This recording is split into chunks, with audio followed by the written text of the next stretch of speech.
Could we make improvements to the jet scroll saw? Stay tuned and find out.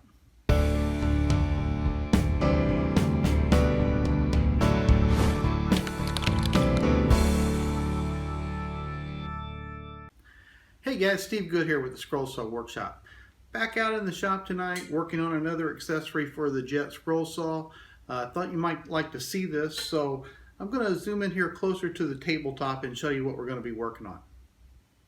If you've owned the jet scroll saw for very long, you've probably run into the problem where when you're cutting small pieces, they'll fall through this relatively large hole that Jet decided to put in the table of this scroll saw. Now, compared to other scroll saws in this class, this is probably the largest hole I've ever seen. And I think they did that to help improve the dust collection. You'll notice that they've chamfered the edges here, and again, I think that's to help improve the draw of the vacuum through these holes. But it becomes a problem, especially if you're cutting small parts. And a fairly traditional way to fix this over the years is to create a zero clearance plate for the saw. And that's what we're going to do tonight. We're going to work on a nice full table zero clearance plate. And while we're at it, I think we'll also make the table size a little bit larger. We'll go ahead and drill our holes in our zero clearance plate so we can preserve some of the dust collection, but I think just out of necessity it won't be as good as it is without the zero clearance plate for dust collection. When I was trying to decide what to make this table out of, I was just doing some measurements and I found that the table length is a little over 23.5 inches deep and almost 13 inches wide. And you can make these zero clearance plates out of wood, but it would be a lot harder to measure and drill the holes for the vacuum collection, and the wood a lot of times isn't the smoothest surface to work on. I've seen some people use melamine and that works fine, but we would still have the problem with drilling out the holes without a pretty nice template. So what I did is I went to one of the big box stores and I bought this 18-inch by 24-inch sheet of Optics acrylic, and originally my plans were to put this on here, trace around it with a marker, and then cut out an exact duplicate of this table and then come up with a way of clamping it down. Well, after I set this on here and got to looking for a little while, I thought, man, it might be nice to have this little bit extra large table to support the pieces. And if we wanted to, we could even pull this table forward a little bit and get a little extra room between the blade and the front of the table. Again, the jet scroll saw has one of the shortest lengths between the blade and the front of the table. Now, I personally don't have a problem with that, but I know some people who were used to the DeWalt DW788 having such a large area there that they're uncomfortable with this. So we could actually take this piece of acrylic and move it forward probably 2 or 3 inches, and it's still, because I'm using 1/4 inch or nearly, it's actually 0.220 inches thick acrylic, it's fairly strong. I'm getting almost no flex in front of the table, even with it pulled out about a full 3 inches. So after looking at it for a little bit, I'm not going to pull the table out. I am going to go ahead and leave it at this same distance because I'm comfortable with that. But I don't think I will trace the table and cut this down. I think I like the idea of having a larger table surface. So what my plans are right now are to mark and drill for the vacuum holes, and then to make my slit for the zero clearance. And then I'm just going to round off these corners, probably over on my sander, to get rid of these sharp points. And then I'll take some sandpaper and round over the edges, you know, to knock off the sharpness of that. And I'll see if we like it, because we can always come back later if I determine I don't like this, or if it's, you know, not solid enough to hold the wood. We can always come back and cut it down later. So I think that's what we're going to do. What we're going to do is leave this a full sheet. I've centered up our acrylic sheet on the table, and if you can see back there in the back, I've taken a quick release clamp and I've clamped it down so it won't move while we're marking it. What I'm going to do is I'm going to take that awl and I'm going to mark the center of each one of those vacuum holes, so we'll have a good place to use our drill to drill them out. One thing I didn't mention earlier is this acrylic comes with protective covering on both sides, and I'm not going to remove that covering until the very end just to help protect it a little bit. Now, this acrylic's going to get scratched up over time, and we're not trying to win a beauty contest here, but anyway, just to protect it a little bit, I'm going to leave the covering on. Now, what I'm going to do with the upper arm raised up is I'm going to take this awl that I've sharpened to a pretty sharp point, and I'm going to carefully find the center of each one of these just by eye, and I'm going to give myself some place to start my drill bit, and I'm going to do that on each of the holes, being carefully to try to get it as centered as I can.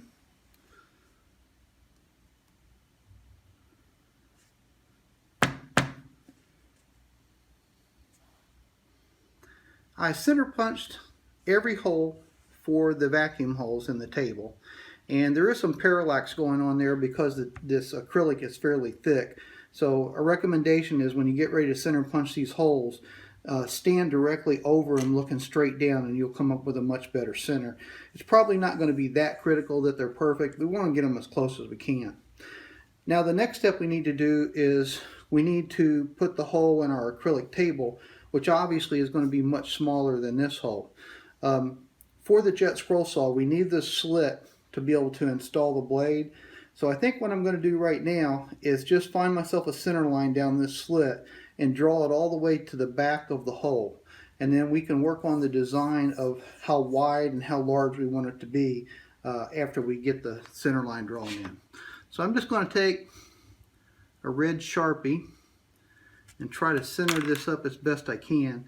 Now, I would probably scribe this, but I want to look at it a little closer to make sure I can get it centered up like I want. And that is pretty close. The marker doesn't draw on this pad very well, or this covering very well, but I can see it, and I think I've got it about where I want it. So I think I will go ahead and scribe it now, so I have a good mark that we can use to follow.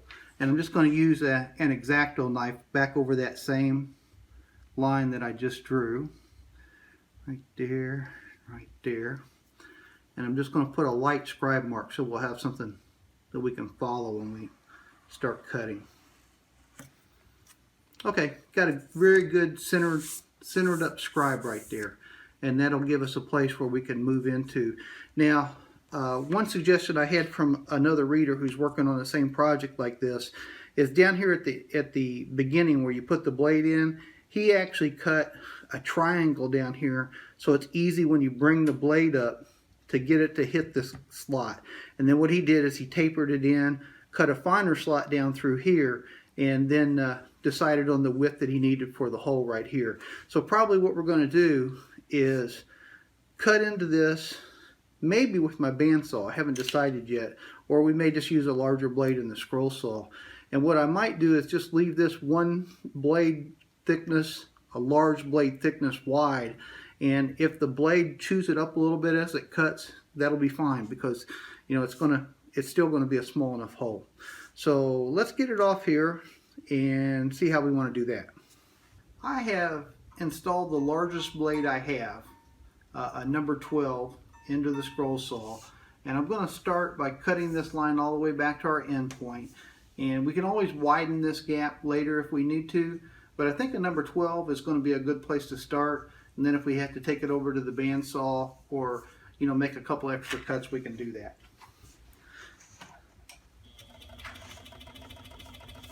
You'll notice that I've got the speed of the scroll saw turned way down because I don't want to melt this acrylic while I'm cutting it.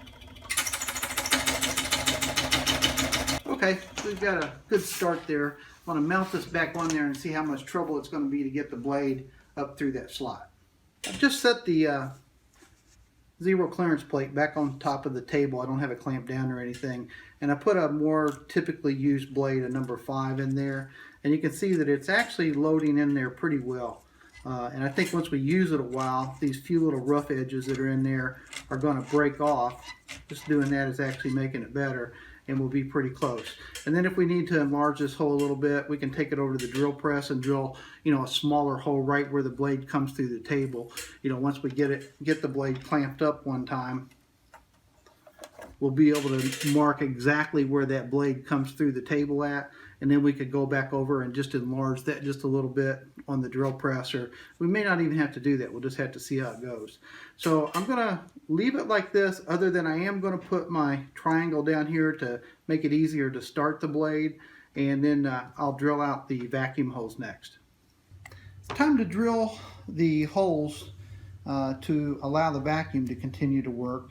And you'll remember that I center punched all these, and I'm going to use a brad point drill bit so I can take that brad point and put it right in there in the punch that I made. I'm going to drill straight down, and I've got a piece of wood behind this because I don't want to get any blowout. And let's just go kind of slow because we're cutting a pretty thick sheet of plastic here, and we don't want it to start melting too bad. And I think that looks pretty good. So we'll do the rest of the holes and I'll be right back. I have all the vacuum holes drilled now, and to try to help improve the dust collection just a little bit, I'm going to countersink each one of these holes just a little bit, not very much. And I'm doing that partly to help the vacuum and partly to knock any rough spots that are left from the drill bit on these holes. So with my countersink bit in there, I'm just going to do it until I get a couple shavings like that off of it. Don't need very much, just a little bit. I've got the zero clearance table just temporarily clamped onto the table right here, and I just want to cut on it for a minute just to see if we need to make any changes to this slot we cut in here, if it needs to be wider. I like it is if it'll work that way. I think if we get any side loading on the blade, we're probably going to cut into it a little bit. I don't think that's going to be a problem because I think it'll just, it'll fix itself over time. But I do want to do a few cuts on it just to make sure we don't need to make any changes before we go any farther. And then we'll work on rounding off these corners so they're not so sharp. We'll sand down the edges, which I've already done a little bit of, and then we'll come up with a better way of actually putting this table on the saw to where it sits in the right place every time. Let's cut for a minute.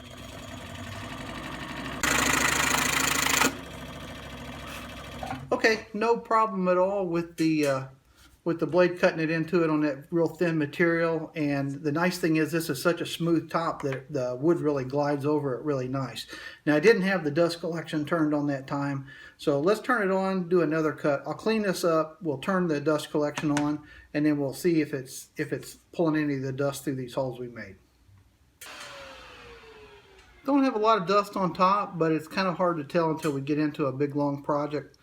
So we'll just have to wait and see. Let's go ahead and loosen the tension, pull the blade back out, move in and out a couple of times to see how that feels. Actually, it feels pretty good. And again, like I said, I think once we run that blade through there a few times, it'll smoothen, is that a word? It'll smooth that out a little bit to where there's no friction there. And what I may do is just run a piece of sandpaper through that slot too to make it a little smoother. But so far, so good. Let's get these corners rounded off so they're not a problem, and then we'll have to work on the harder part, and that is how to make sure this jig goes on the same way every time. I want to make one attempt at rounding over these corners right here on my disc sander, and if we start to melt this plastic too much, we may have to back up and come up with another solution. But I'm going to try this real slow and see what happens. We don't have to round it off too much, we just want to knock the corner off.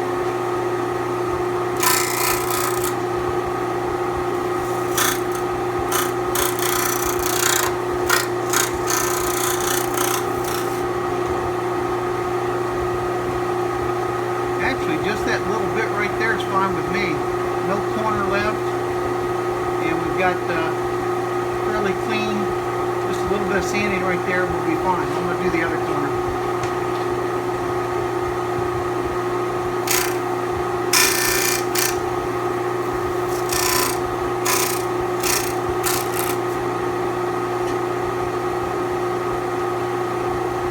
I think that's fine. I'm going to stop right there. I'm going to work on softening these edges a little bit. I'll probably go back about halfway just to make sure there's no places where you're going to feel a sharp edge, and just knock off the corners a little bit. So I'm just going to use sandpaper for this.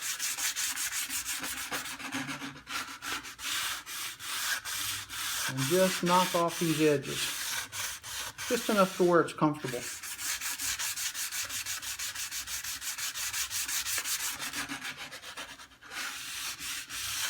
I'll probably do the bottom side also. Let's see what that feels like. Yeah, that's already pretty good. Didn't take a lot. Need a little bit more on this edge over here.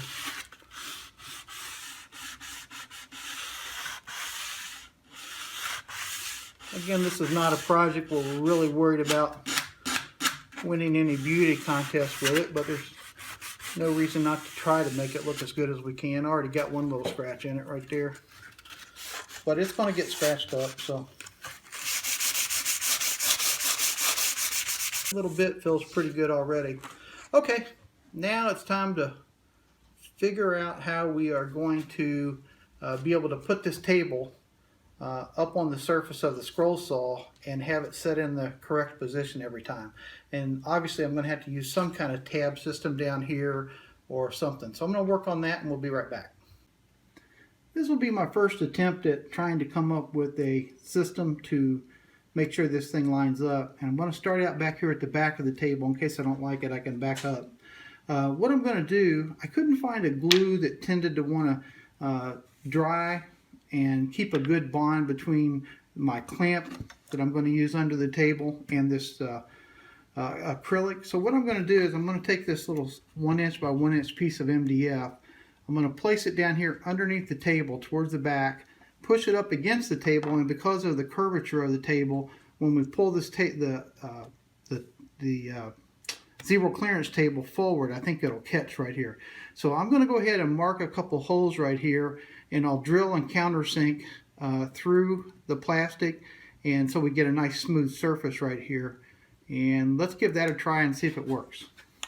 So I'm just going to take my awl again and just mark that, and I'm just going to use one screw, and if I need to add more we can do that later. But I'm going to go drill and make sure I can countersink that, and if it does, we'll do the other side. I was able to get my countersunk hole drilled in the table with no problem. I went back to the brad bit, drilled the hole, and then used the countersink bit to make sure that the screw would set flush with that. The next thing I want to do is I'm going to paste this block under here up against the table. And again, I've got this clamped down pretty securely so it doesn't move on me. And I'm going to drill a pilot hole for the screw in this block.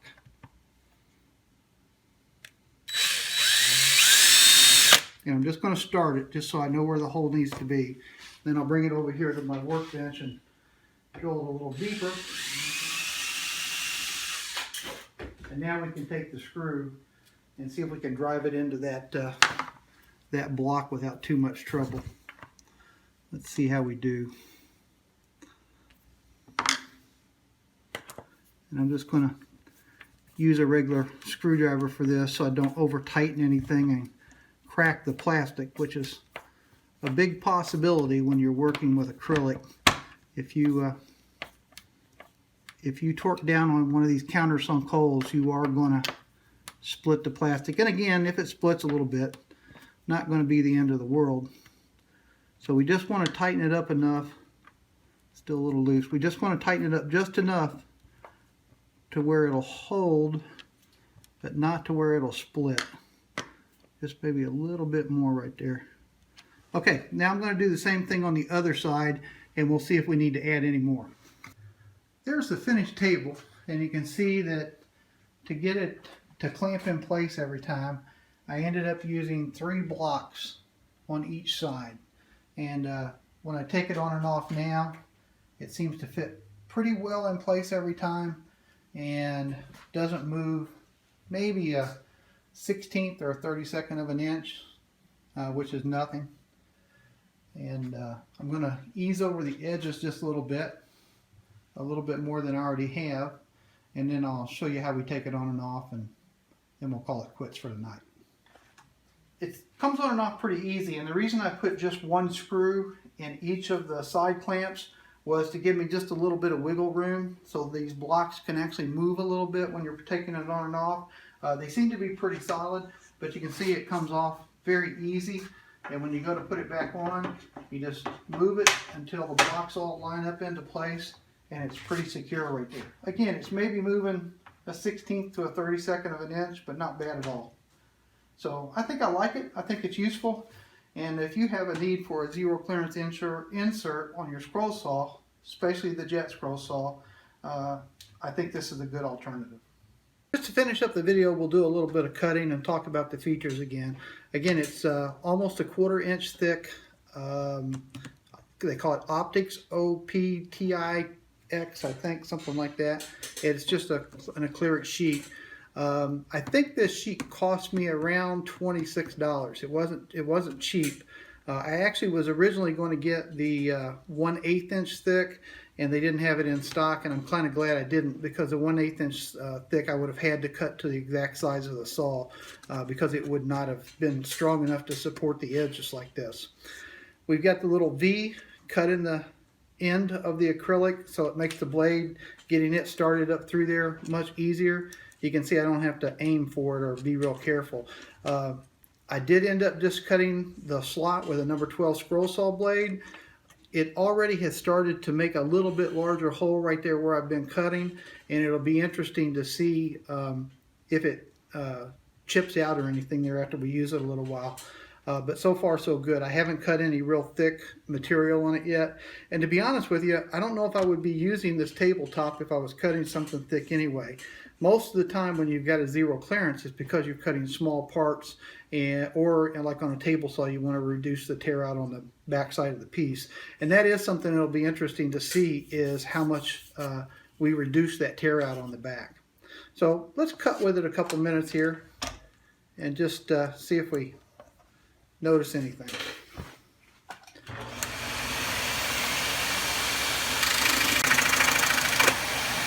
I'm going to take some of this dust, put it down there, see what happens if we sweep it towards the hole. Yeah, it looks like it's working. I'm almost certain that we have affected the dust collection just simply because we've lost this large center hole right here. You're definitely not going to get the same kind of dust collection, but it's a trade-off. What else? We use the countersunk screws to clamp the table in place to make it easy to put on and off. And again, I'm only planning to use this, at least at this point, when I'm cutting small pieces. Now, I may change my mind depending on how much this zero clearance slot affects the tear out on the back of the piece. Of course, you know, on a table saw, that's the main reason we use a zero clearance insert in our table saw. So again, it'll be interesting to see that. I'll use it a few days and then get back with you and let you know how that went. So I think if I was going to do anything else right now, I would take these screws back out of these blocks and maybe paint them a color so where they don't look quite as cheesy as they looked. But again, like I said, we're not trying to win a beauty pageant here. We're just going for something that's efficient, so it's probably not that important. All right, I think that's all we have for tonight. I'm Steve Good. Thanks for being here with me at the Scroll Saw Workshop, and we'll see you next time.